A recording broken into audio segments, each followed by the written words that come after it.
Hello and welcome. Have you ever really thought about the shows you binge watch? Are they just entertainment, or is there something deeper going on?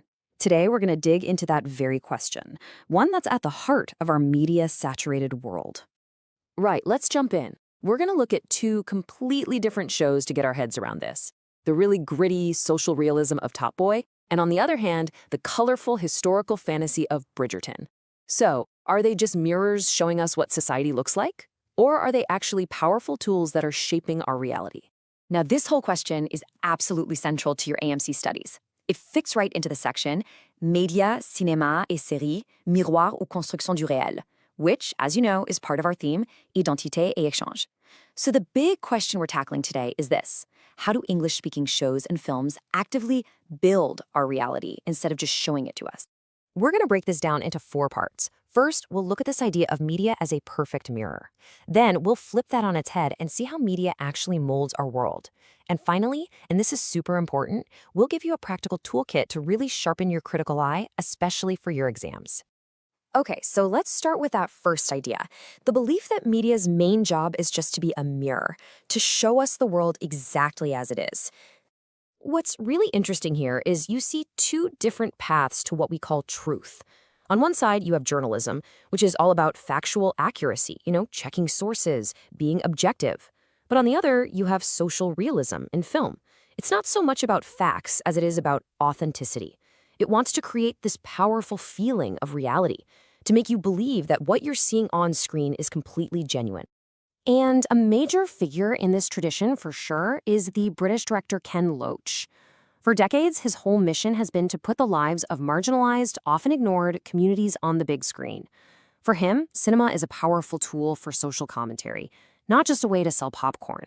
Top Boy is a perfect modern example of this.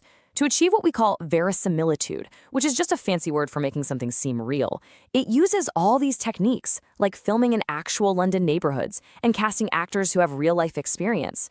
But this brings up a huge critical question, doesn't it? By focusing so much on crime, does the show accidentally suggest that this is the only reality for these communities? Is it trying to be authentic, but actually ends up reinforcing some pretty negative stereotypes? All right, let's switch gears and look at the other side of the coin. This is the idea that media doesn't just reflect our world, it actively shapes and constructs it. It's not a mirror, it's a mold.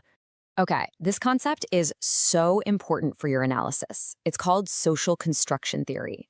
And what it argues is that our sense of what's normal or real isn't set in stone.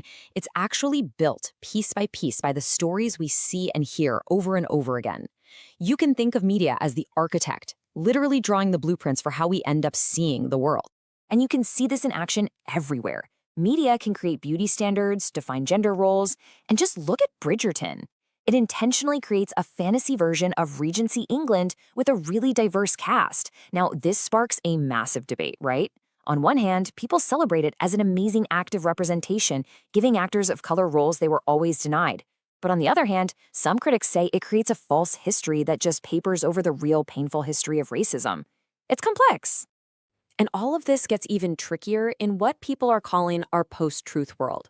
I mean, think about it. A viral video that makes you feel really angry or really happy can travel way faster than a carefully fact-checked news article. In this kind of environment, our emotions can often feel more real than objective facts. And that really blurs the line between what's real and what's been constructed for us. So here's the bottom line. If all media is a construction, at least to some degree, how on earth do we analyze it effectively? Well, this next part is your toolkit, designed to get you ready for the baccalaureate. Think of this checklist as your secret weapon. Before you make up your mind about any piece of media, just pause and ask yourself these 4 questions. First, who made this and what's their angle? Second, am I having a really strong emotional reaction? And if so, was that the goal? Third, are my own personal beliefs getting in the way here? And fourth, what's everyone else saying about this? This simple routine is the absolute core of critical thinking. Okay, let's get practical for your exams. This table breaks down the point example analysis method, and it is the key to building a fantastic argument. First, you make your main point, your idea. Then you back it up with a specific fact from the document, your example. But honestly, the magic happens in the third step, the analysis. This is where you explain why your example proves your point. That's what shows real understanding and gets you the top mark. And of course, using the right vocabulary is going to make your analysis so much stronger for the baccalaureate. These aren't just buzzwords. They are precise tools that help you express really complex ideas with clarity. So get comfortable using them, and you'll find your arguments become much more powerful. So, to wrap things up, what have we learned? We've seen that even when media tries to be a simple mirror, it always acts as a lens. It chooses what to show us, it frames it in a certain way, and in doing so, it literally constructs our reality. The goal, then, isn't to find some mythical, perfectly objective media. The real skill is to become a critical viewer who understands exactly how that lens works. And that leaves us with one final big thought to take away. If it's true that media builds worlds, then we, as viewers, as critics, and maybe even as future creators, we get a say in how those worlds are designed. The question stops being just, what are we watching, and becomes something much bigger. What kind of world should we demand that media helps us build?